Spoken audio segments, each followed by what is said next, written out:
జీవితమస్తుకు స్వాగతం. నాన్న ఎందుకో వెనకబడ్డాడు. శ్రీ పనసకర్ల ప్రకాష్ నాయుడు గారు రాసిన ఈ కవిత మనసున్న వాళ్ళందరినీ కదిలిస్తుంది, కంటతడి పెట్టిస్తుంది.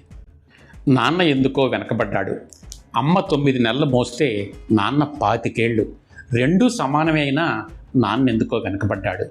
ఇంట్లో జీతం తీసుకోకుండా అమ్మ తన జీతం అంతా ఇంటికే ఖర్చు పెడుతూ నాన్న.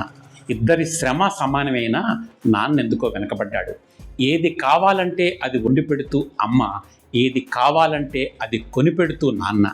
ఇద్దరి ప్రేమ సమానమైనా అమ్మకొచ్చిన పేరు ముందు నాన్నెందుకో వెనకబడ్డాడు.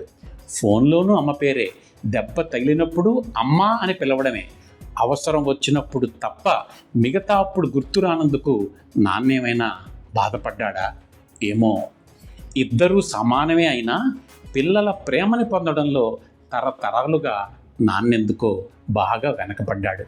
అమ్మకి మాకు బీరువా నిండా రంగురంగుల చీరలు బట్టలు. నాన్న బట్టలకు దండెం కూడా నిండదు. తనని తాను పట్టించుకోవడం రాని నాన్న ఎందుకో మాకు కూడా పట్టనంతగా వెనకబడ్డాడు. అమ్మకి అన్నో కొన్నో బంగారు నగలు, నాన్నకి బంగారు అంచు ఉన్న పట్టుపంచి ఒక్కటే. కుటుంబం కోసం ఎంత చేసినా తగినంత గుర్తింపు తెచ్చుకోవడంలో నాన్నెందుకో వెనకబడ్డాడు.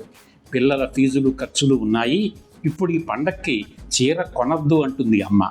ఇష్టమైన కూర అని చెప్పి పిల్లలు మొత్తం తినేస్తే ఆ పూటకి పచ్చడి మెతుకులతోనే ఇష్టంగా తినే నాన్న. ఇద్దరి ప్రేమ ఒకటే అయినా అమ్మ కంటే నాన్న చాలా వెనకపడ్డాడు.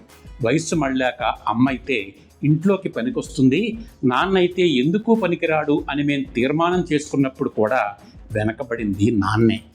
నాన్న ఇలా వెనకబడిపోవడానికి కారణం ఆయన ఇలా అందరికీ వెన్నెముక కావడమే. వెన్నెముక ఉండబట్టే కదా దన్నుగా నిలబడగలుగుతున్నాం. ఇదేనేమో బహుశా నాన్న వెనుకబడిపోవటానికి కారణం. ఈ వీడియో మీద మీ అభిప్రాయాన్ని యూట్యూబ్లో కామెంట్గా రాయండి. ఈ వీడియో లింకును దయచేసి అందరితో పంచుకోండి. ఇప్పటి వరకు ఛానల్ను సబ్స్క్రైబ్ చేసుకోకపోతే దయచేసి ఛానల్ను సబ్స్క్రైబ్ చేసుకోండి. మరొక ఆసక్తికరమైన అంశంతో మళ్ళీ కలుద్దాం. అంతవరకు తెలుగులోనే మాట్లాడదాం. నమస్కారం.